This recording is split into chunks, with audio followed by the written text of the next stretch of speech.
അപ്പോൾ ഇന്ന് നമ്മളൊരു മിനി ഈവനിങ് വ്ലോഗാണ്. നമുക്ക് വീഡിയോയിലേക്ക് പോവാം. ഇതാണ് ഞങ്ങളുടെ വീട്ടിലേക്ക് വരുന്ന വഴി.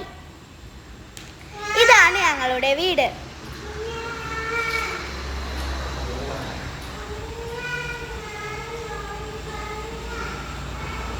എങ്ങനെയുണ്ട്?